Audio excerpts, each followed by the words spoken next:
Hi ladies and gentlemen, and welcome back to Outriders, a game I am thoroughly enjoying, and we are going to be continuing Jesus Christ, to cover as we get closer and closer to the actual game's full launch, covering every single one of the characters, the builds, etc., the kind of general kits, and I'll be getting into everything in this video. Not really, we did previous other the characters in other videos, but this is the last character we have to mess around with, and of course, her name is the Trickster. Or the class name is the Trickster. Regardless, think of this class as like the burst damage assassin-like class that gains tremendously off of being close to enemies when they die. The way she heals is proximity based, but also she gains shield when she actually kills enemies that are close to her, almost like sucking up their life force and creating kind of a shield. She also affects time, so yeah. And oh my god, can she be played in a lot of other ways? Now, similar to other classes, when you get access to one of their abilities, you no longer kind of have problems that you used to have. And I'll talk about that in a little bit of time, but let's go through all of the abilities. We got Temporal Blade. This is the thing that you've probably seen when you see Outriders, is just a person doing this kind of void slash, and then every enemy kind of deconstructing and then popping like grapes. Super satisfying and fantastic. This also inflicts enemies with a slow effect and interrupts them when it comes to their casting of, like, enemies can cast. Big problem there. You want to stop them, and this can do that. Not only that, but this thing does an extremely high amount of damage. It is kind of nutty how much damage this thing does. This is one of those abilities where you use it on an enemy and you walk the hell away fighting other enemies, not needing to see if they're going to die or not, because they're almost guaranteed going to. Cool, unless they're bosses, but I digress. And now there is this amazing utility ability that can basically trivialize the game and can help you get past certain parts in the game if you know where enemies spawn. So if you run to an enemy's spawn location where they all kind of start coming out of the woodworks, you plop down this bubble and then you just shoot them all and they all die. It's pretty insane, pretty massive, good stuff, all that. Yes, it's basically a slow bubble. Fantastic. Also, you are immune to damage while in the bubble because all projectiles are slowed except for yours. And then we have Hunt the Prey. This one's good, but I feel like it's going to be good if you have the right armor to kind of back it up. But essentially, you can teleport to enemies in great distances. This person's teleports halfway across the map. It's fantastic.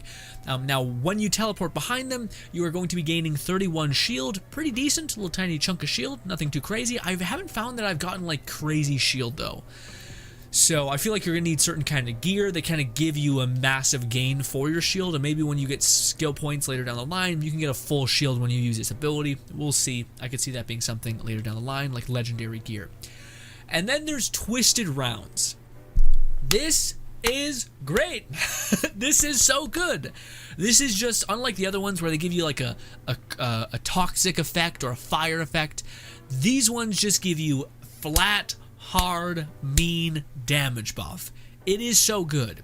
Now, something to note about these things is, and this actually is really interesting, but it's your magazine size, or when you switch to weapons. So if you have a magazine that has 100 rounds in it and you activate this increase of damage on those rounds, you're going to be able to just pump out a shit ton of damage really, really quickly. Again, these twisted rounds are fantastic. They're really, really good. I was kind of struggling with melting bosses. In fact, I was about to come forward with you guys and be like, okay, Trickster is godly, just godly at fighting one-to-one targets, like ads. But when it comes to fighting bosses, you kind of start falling apart. You kind of need to play in a different way. You kind of need to pick off some enemies, go for the boss, pick off another enemy, go for the boss. But with this, and then the bubble, you can just blitzkrieg down so many other enemies, and you can use this just to deal with the ads, and it is so, so good. This character, just with these abilities, is kind of perfect. For everything. Like the utility of this, you're always going to be able to deal with any enemy, and you're not going to have this like window of scarcity. This, you're going to be able to deal with the ads. This, you're going to be able to deal with bosses and ads. Just a really good character, a character that I think is not going to struggle at all when it comes to doing the shit in the game, especially considering you don't need to be point blank, although you can because of the bubble and whatnot. I digress. One thing to note though, when you do activate slow skills with an enemy, they will not get, there's a glitch that can kind of happen where your bubble will not slow them down. So don't try to use your Temporal Slash before you put up your bubble. because it'll just mess it up. Regardless, let's get into what we know is skills. I'm going to talk about some. I don't even have that many blues just because I've been getting blue weapons on weapons on weapons. And there's other times where I'm just getting armor on armor on armor. This time I got more weapons. But the ones I got for armor are still insane and should show you completely what the character is good about, and also gives me more than I need. You guys will see there's not a single part in this whole thing where we're going to be like on the struggle bus. Anyways, slow trap.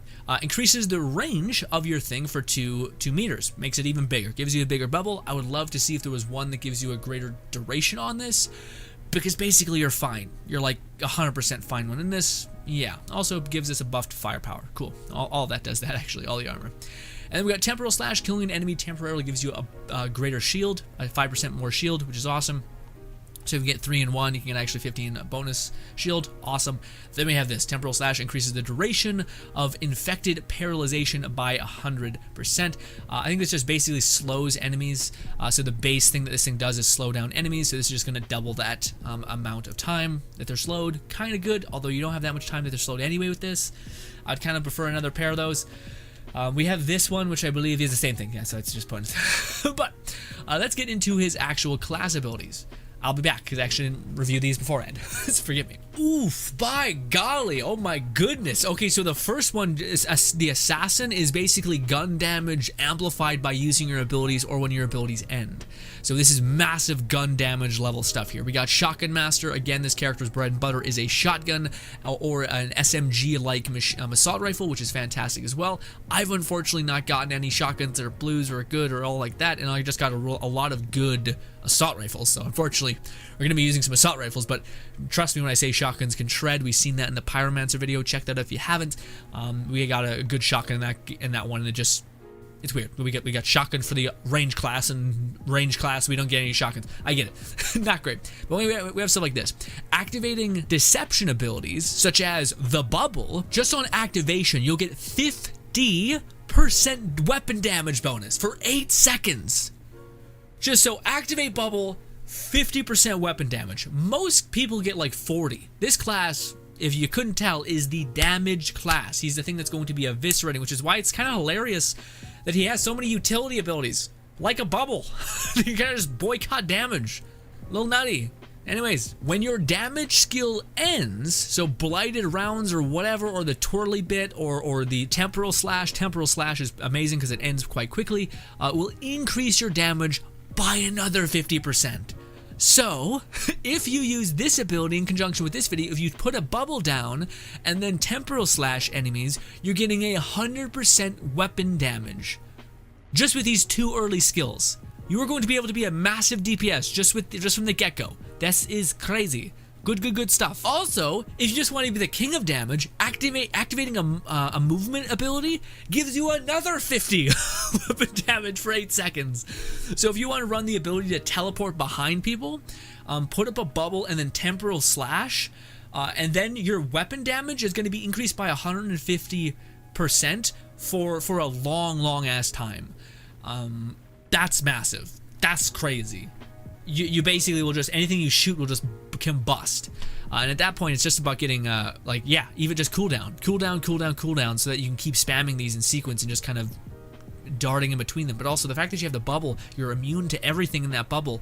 And if you have any sort of, mod that increases its duration, that's massive. Absolutely crazy. Also increases your magazine, could be huge for blighted rounds, elite damage. Every kind of class has that. And then we got this one. Its capstone skill tree is a little weird. For each enemy in close range, your weapon damage is increased by 8%.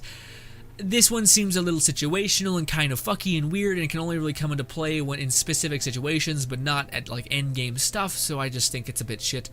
But it could be good if you're like running to the boss, you kill the boss first and then you kill all the ads, then maybe that could be useful. But otherwise, it seems like the top skill tree, Assassin, is just about becoming a damage class, which makes sense. It's Assassin class. In hindsight, should have read it beforehand. Harbinger. Let's see what this one's about. Yeah, okay, so Harbinger is utility / survival. It's kind of heavily in survival. We have this one which is movement speeds, give you more armor piercing. Kind of good. We don't know how valuable that's going to be. Interruption. When enemies are close to you, kind of thing. Activation gets you weapon damage. That's kind of part of the top tree, though. Your melee effects weaken. Weapon damage. When a weapon damage skill ends, increase your damage mitigation by 10%. So you take less damage for 10, but only 10% less damage for 10 seconds after you use a damage skill. When enemies are close range, your armor gets increased by 15%. Every time you pick up ammo, you get health. You get heals. Every time you activate a deception skill, you get 20% shield. Yeah, but what's the point? Why would you need shield when you activate a deception skill tree? Because if you're in the bubble, you're not going to take damage, and I imagine these other ones are going to make it so that you don't take damage either. So why do you need shield after using that? Doesn't seem like it makes a whole bunch of sense. Anyways, Harbinger, I'd probably skip a lot of it, honestly, besides this one. The increased damage when activating a movement ability. Okay, so the top one is shotguns, and this bottom one is assault rifles. That's already kind of interesting. Okay. Yeah, so as most times, the bottom one seems to be anomaly power, so activating deception skill increases your anomaly power by 50% for 10 seconds. Activating a movement ability activates 10% or 50% bonus anomaly power. It's kind of the same thing except for weapon damage. Activating your movement skill increases your resistance, so just resistance whenever you activate a movement skill for 10 seconds. Neat. And then this one, yes. When you damage skill. So yeah, so there's two choices. You can either choose to be heavily into weapon damage or heavily into anomaly damage.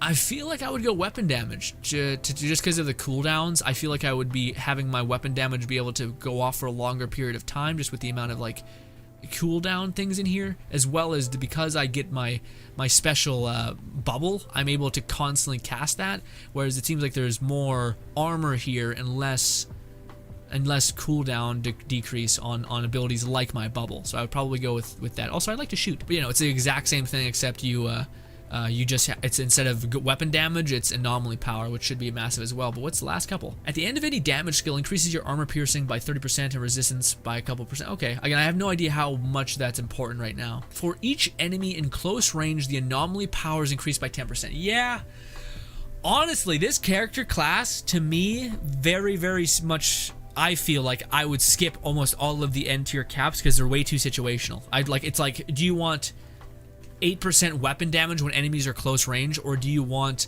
what is it? And like whenever you activate a movement ability, you get extra anomaly power, but also weapon damage somewhere here. Yeah, weapon damage for movement speed. Yeah, so it's like, why would I just say fuck that for what, the 8 or the 10 bonus, which yes can be times 30. I don't know how close range this is though, and even still, I've rarely gotten any enemy close to me than groups of 3. Maybe things will change. But no, I very much think this is a class where you shouldn't go deep into any of them, just because it doesn't seem worth it. Again, when there's 50% damage multiplications in like the middle, just go for the middle and split the difference halfway through a skill tree. At least that's what I think. But ladies and gentlemen, enough chitter chatter. Let's actually get into actually playing. We're gonna go ahead and do 2 runs of the quote-unquote legendary farm run, which is going through this, which is just a bunch of enemies, and I'm gonna be showing you guys the build that I currently got going on. Let me give me some water. What? Alrighty. Oh, I didn't show you guys my weapons. Well, it's fine. We're gonna activate a blighter rounds, or no? No, it's terror. No, it's blighter rounds. So as you guys can see, we're just eviscerating people, absolutely destroying them. It feels really good. We don't need to ever be in cover. We do have a sniper rifle or a sniper trying to kill us. We just took a shot to the chest. It's absolutely fine. Our blighter rounds are going to take care of us. After we kill this thing, enemies are going to pop up here. We're going to do this. Foosh! Everyone dead. Now we're going to go ahead and run by all these people. We still have 28 shots of blighter rounds. We're going to go up here. We're going to do this. Boom. And we're going to do this and just lay into them until we ran out of bullets, and we're switch weapons. We have this other amazing SMG. I'm shooting the corpses of enemies, which is less good. We're going to go ahead and kill you guys too. We're going to run at you because we need to be close in order to get benefits. Again, this weapon's so cool. You guys notice that cool flare. This weapon doesn't have a negative, it seems, on a lot of its abilities. Like, it can just keep casting this debuff. Like, I think it's on like a couple second cooldown. But it's like sometimes you'll get a thing that does something, but it's on an 8-second cooldown. And you're kind of just like, what the fuck? Why would I use this? It seems terrible. It's like a terrible idea. And last enemy alive. Again, this whole time I wasn't even close to on death's door, but I will say a lot of this is made simpler by my weapons. So now that we have a minute, let's go over the weapons. I used to run a shotgun, and it is really odd to do that when you're fighting this end tier boss, because you need a weapon that. How do I put it? You need a weapon that basically you can deal as much damage in a small amount of window you can. You'd be like, oh, a shotgun, GRINN, that's clearly what it is. Yes and no, because it's a shotgun, you do a lot of damage, but then you have to reload. You do a lot of damage, but then you have to reload again. Whereas you want to do as much damage in the allotted time that you have. So a weapon with an amazingly high damage versus in combination with their clip size is huge. So that's why we have both of these clip sizes to make use of blighted rounds. And yeah, and this boss gives more or less a lot of people some grief. Not the Devastator, or not this character. As long as you're making sure you're staying close to enemies, you're going to be absolutely fine. Oh, by the way, I want to show you my weapons. So I found this weapon, which is fantastic. First of all, it scales off of Weapon Leech. That's its special passive. Passive modifier is Weapon Leech. So any enemy hurt by me is going to heal me by 10% or 11%. Awesome. But also, killing shots grant me 15 bonus leech. So this makes me an unbelievable tank. Great. Also, this effect is in progress for 20 seconds. Most things in this game, like this, one shot will weaken an enemy, but it's on cooldown for 8 seconds. Like, what's the scaling here, my guy? We get like 15% health steal for 20 seconds. Or a slow effect it just doesn't make any sense. It's like, what? Why? Okay, fuck, sure, I get it. And then there's this one. This one is our damage king. Again, there's assault rifles like this, which are long-range assault rifles, but don't be mistaken. Again, this is why this class can actually, he can spec into assault rifles, is because there's SMG-like assault rifles, which is huge in this game. And this one has fusion blast, which is just so cool. Shots create a fusion blast, dealing 14 damage within a small radius. So this basically gives you a blast, an AoE effect, but also it just looks visually fantastic. And you have a massive magazine, and again, it doesn't have any of that timer. I do think there's a timer on affected enemies, but I can shoot an enemy, two different enemies, and I'll both apply this. It's not like on an 8-second cooldown, which sucks. So you can just keep pinging between them and just keep splash damaging them, or just give it a couple minutes and eventually you'll apply another fusion, which at a base is just an extra 15 damage or 14 damage on top of whatever you're dealing, which is great. Don't believe me? Let me show you how we melt this boss. Okay, this is why this class should be at least something that people have, because you're going to need this kind of damage for farming legendaries and such like that. Him and the Devastator are looking pretty mean. Again, I think all the other classes have a place at endgame with the respective legendaries, builds, and etc. But there's just something kind of extra deadly about these two characters, or at least that's what I kind of think. So I just activated Blighted Rounds. I'm going to shoot him in the head a bunch. He's just getting absolutely eviscerated. I'm going to reload. It's totally fine. I'm going to finish him off. I'm going to do this. Now I'm going to get the hell out. I'm going to roll away. Boom, boom. Yeah. That's what, first of all, that was the power of blighted rounds. It's absolutely massive. Also, that's what fusion is. I love this weapon so much. You just see these explosions happen and they're just getting chewed up. Also, we want to be as close as we possibly can to enemies to get the health steal benefits. Also, we're going to activate this and then blighted rounds just so we get a little bit more out of our blighted rounds. And yeah, we still just do a shit ton of damage. That's it. Easy peasy. There wasn't a single moment in that where I was like, yikes. And if it was, I was kind of playing stupid. But yeah, again, this class, magnifique, just absolutely wonderful. We're going to run it back again. To me, this is what I wanted to talk to you guys about when it comes to the Devastator and this class. Because of the nature of their abilities, it seems like the designers had to think harder about how they should scale, which is why I think they're so much... like they're more cleverly made in terms of their scaling than the other classes to some extent, because you can rationalize, okay, this is supposed to be this like mage-like character that's going to be applying statuses, and at end game with this legendary that buffs this status, it's going to just shred. He's just going to apply a shit ton of elemental damage all over the place. Everything's going to melt. Sign, Seal, Deliver, going to have tons of health. It's going to be fine. But for characters like the Devastator, which is like, how do we make a tank but actually make him fun to play? Well, what if instead of just taking damage, it was about taking damage and throwing it back at enemies? What if it was about reward and being able to spend that reward in different ways?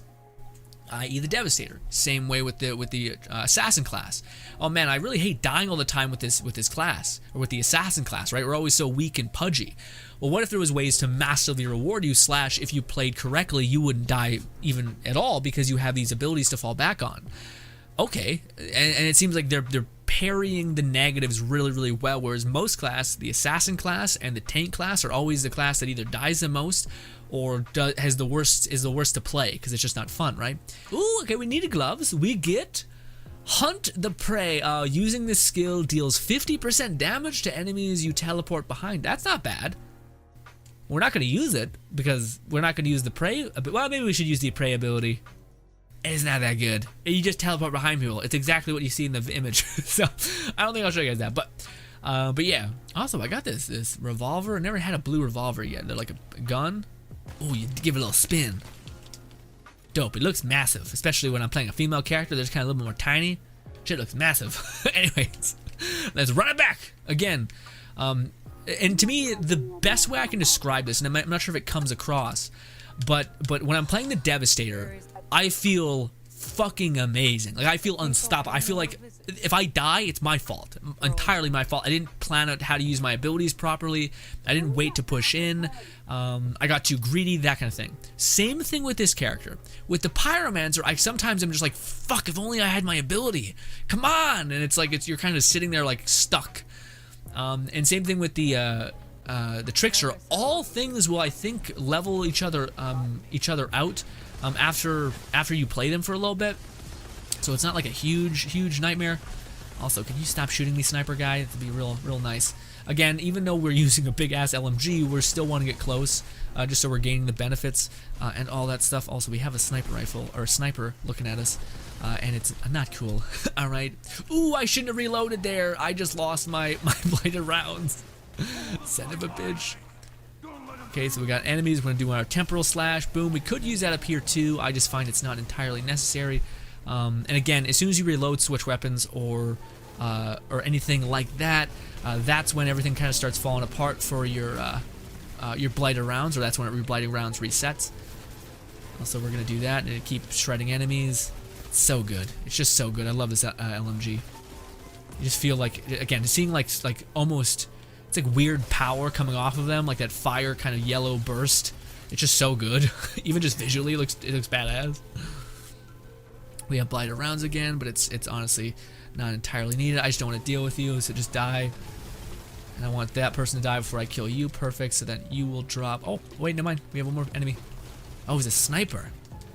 But yeah, the whole time, absolutely fine. Just like, out of my face. No, thank you. How about that? Just great. Here we go. Also, the woman, this is the female variant of the casters, because it just seems like they kept doing like, hey, the Trickster's a lady, and also she has cool short hair and looks like metal as fuck, and I'm like, awesome. That. But her voice actor sounds kind of bored a lot of times. All right, we're gonna do blighted rounds, slow time. We're just gonna light you up immensely. I will say, when enemies stagger back like that, it kind of gets a little weird. Like, things look a little silly and stuff. You die. Let me reload. Let me do this. Wait till my blighted rounds come back, and I'll start chewing through all you guys. Also, because I used my one ability, I actually gained a shit ton from it. Yeah, just imagine whenever you activate any of your abilities, you get 15 extra damage. Like, we're already kind of smooth sailing. Not the smartest move to get blighted rounds with 40% magazine. Hey, what? Why do I have unlimited rounds? Oh, interesting. Okay, so when you have blighted rounds, it actually doesn't take up, you get like free bullets. Oh, I wonder if, I'm curious. Yeah, this is just for a me thing. Let's get all the way down to like, we got 476. 476. 476, 476. Yeah, okay, yeah. So even if you're like, you have 0 bullets in the magazine because you're deep in the shit, you're playing a wave-based survival thing, whatever it is, you will always have a full magazine. So having an LMG on this character is actually pretty dope. Just in case you don't have any bullets left, you can just activate blighted rounds and just chew through enemies. That's actually really good, because there's been a few times there where maybe you're low level and you just have to chew through them a lot more. And then eventually you're like, oh shit, I still have blighted rounds I can just turn on and just give me a whole free magazine, basically. That's a side thing that they don't tell you, which is pretty fantastic. Anywho, ladies and gentlemen, let's see what we get. I have still got not a single legendary, although I have seen people who did like 500 runs and they get 1 legendary, and I'm like, oh. Like, oh my goodness. Stop it. Please stop it. He is the dead head of the man that you disliked, or he shot you in the leg or killed your people. Whatever. We got shoes. They have, it's trying to get me to use the hunter prey. Inflicts weakens on a prey you teleport behind. Yeah, maybe this in combination with, yeah, if we take away Temporal Blade, I could see it being pretty okay. Well, no, because Temporal Blade just smacks people. Also, it's like stuns them, so it allows you to like just keep chewing and dealing damage, you know? But I digress. I also lucked out on the weapons that I got. Again, the Fusion Blast, just a fun perk. It also looks visually fantastic. And then we have this one, which is just, hey, I never die. So as long as you have Vampire on any of your weapons, the ideal is that it is on an LMG, just because you won't reloading is the thing that you're not getting that lifesteal in, so you want less of that. But no, this class, guys, seems so good to me. Oh, and I have a skill point. I have one skill point, a whopping one. I know it's gonna change my life. Over here. Let's put it into, yes, let's go up. Yes, close range weapon damage and, reload decrease is pretty cool. Let's get reload decrease. Yes, that's kind of the pain in the ass kind of thing. If we can get that down pat, then shotguns could be a lot more fun. But yes, in fact, these tiny nodes actually do make a huge difference. 8% weapon damage. I'm more into this, which is decreases movement cooldown, decreases deception cooldown, decreases movement cooldown again. Yeah, all that seems great. I feel like the shield might be what I would go with instead of the teleport behind, because you can just honestly just run it at an enemy and you're gonna be okay. I don't think it should take up a whole skill that you just teleport behind them. I feel like you could just sprint at them and get a couple shots in, and that's fine, especially considering that one looks like it's a shield, you know? I digress. Anyways, ladies and gentlemen, hopefully you guys have enjoyed us covering this game quite a bit. I love the way the character builds are playing out, just the jumps of power when you finally do get like a weapon thing that applies a bleed or gets you to the ability to use 2 of your abilities is fucking insanely good. And honestly, this character to me was very much seeming limited, but then as soon as I got blighted around it just changed the game to where you're like, oh, okay, now you're just like a fucking insane DPS. And you can literally just, my problem was fighting bosses, which is weird because you do so much burst damage, but you don't do enough, you know? And this allows you to do enough, which is great, and it feels so good to play. Again, I really don't think they should touch the Devastator or the Trickster. I do think they should, well, again, I'm almost positive the problems I have with the other classes will be massively remedied by you getting certain legendaries, by you getting certain mods, by you leveling up and getting this one skill that kind of takes away the problem that I'm talking about. So I think it's just about different people will pop off at different times. I do think this class seems like the most rock solid of all the classes. Seems like you have a good bit of utility. Seems like you have a shit ton of damage. All that seems pretty damn nutty. The Devastator has some cool reflection ability, but that's kind of it. That's not kind of it. He has other stuff, but I just noticed that this character can get like 150 damage if you use the right skills in tandem. Little ludicrous. Whereas the Devastator can get like 40, like 80 buffed damage kind of thing, and he scales off of his armor, so maybe his weapon damage can scale up again, and we'll see. Which is why I think he's built the way he's built. But anyways, we'll see when the full game comes out, guys. I cannot wait to cover this game. Hopefully, at some point in the middle of the game, I'll get a graphics card so it can stop being a little chunky sometimes. I know it gets a little fucky, but forgive me for that. Regardless, my friends, thank you so much for your time. You've been nothing shy of lovely. I'm endlessly grateful for the time you have given me. Hopefully, guys, check out the other Outrider videos we've made, as well as other content that we have. We're planning on covering this game greatly when it fully comes out. Thank you for your time. Hopefully, you enjoy the rest of your day, and goodbye.